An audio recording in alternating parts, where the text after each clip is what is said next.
Everlove TV right here. Me ba adore Hohoe. Enu ka wo mi ba Hohoe ko nyebe. Enu yare to here e kala Hohoe ka mi jijima mi asagoma.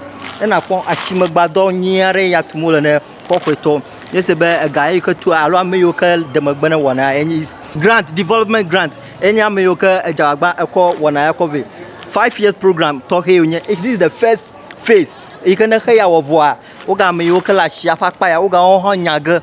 Plus one of the great initiatives ika one Hohoe ika ashimo hoya na koya ala jajema nyara ika local stores yo la nwada da jaha enyakpo ika nyagba jage agara ashimo nyonwoji wado janami kure enu ya gbagba ika oja agba atura aduama no ashigbado lo shikaka okpoba odo hoho ika achitoro ko nyolita gbagba jemba yiwatro katanda leke adumato hoi leke ashimonyo ngokwe aika wonyaga afia tuga bubu nore leko vavasa sakamo lafi ayo tuhe ya nawa jijokpopo kamelo shi alo jijokpopo kamo le gapopo ya make o ashigbado nyapo ya tumno ya gwajaga aroje kle ashimonyo ngo wonto nyaba kwima dado no ashioma ya jigbajaga aroje kle wado fa nyawo na mi aleko do video ashi yanwe no adoje na Everlove TV le egba panga kama akpe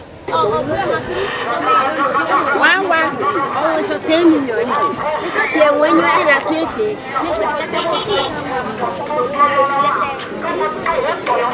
Nkonyenye Messi Habada. Asiemera oyo na be sikano. Enyenye the representative of the affected area. Eyo nyamawa. Enyo kodo amenyala onube makpogbabo to asianami. Abe le nyanyala mere in fact me George nami o. Ejinomia ku because fi ho komi vera mi kpobe fuma tedracho asigbanton because asidele ngogbe mi vale megbe afi obe mi vaga ko deji poda mi bela leleti asie ke megbela wa tu kwa vo mi agbugbo ta ena beji va jomi ya mi bu mi bu hanya tefe won to va to agbado gbugbo dino fe na mi afi mi bu ifuma ke mi vale ji ola siatu o contractor over ola siatu mi le miti wo isi ala mi de na miti mi pona gbo leke watu asie leke wa yijila mi le po kuki de kare over vaun le obe le he o charge amion afova la sietu la enu ga va yiji na bela enua eva chimegbe vide aha gaka start na ola in fact o to asie vovovo na mi arebe ejire bia jobe mi agbugbo mi afe no fe o assure mi chebela amesia me Kenya jole fiko amesia magapo no fe ta ona amesia me ngolon ko nu ike jraele fi he no o gbongolon ko pete mi va check list ala amesia me fe nkole meta kakare jile mi asibe ne mi vuva fila wa gbogbo no fi ona mi o makwe na mebubo ike avanye vevese na mi o aha ke le eya mela le asie mama mela enyeme no me impese la sie tutu me hala me no me over wo asia utila o de hell ngogbe store ofe ngogbera o de hell mebe kurao mi meji ota no de megbere kura nya tefe o megbe o over de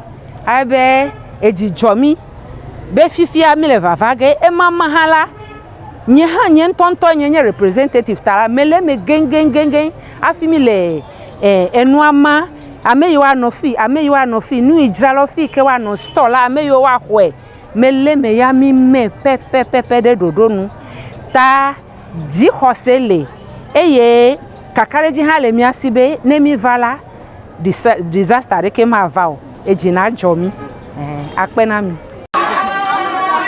aba alika maglena na afia yenya afika o relocate kokoro afia agbagba jembe yo church le the first market and kuma go fia yenya the new one ika o now this is the structure aka assembly ajagbagba a good now afia atu banto mano kuma go this side no anyebo ko ida fumegia then they will come back to this place and then do the second phase over here. So I should say it is one of the great initiatives by the government whereby they are trying the possible best to make living conditions very easy for the market women over here at Hohoe. So remember to subscribe to our channel and be part of this great family. Nyankwenye happy ya hashi. Menye executive last year me. Bada kule miabe asiabe tutumi totroga va vifila. Enye jijogare na mi. Ke le asiama mianto we woga wanyo. Ale ke amodonajo ato koliko adojo rete poro ama blajo adojo wanu nuo wo ma. Mi executive oje mi akpogbo mi chimu mo katanu lasiame. Mi a de security rasiame na me ike dojo rasiame ogble ogbe mi akple ko ide seto ugbo aro mesegbe na mi o aro mesasifia ha begbe wa ko se akple le asiame.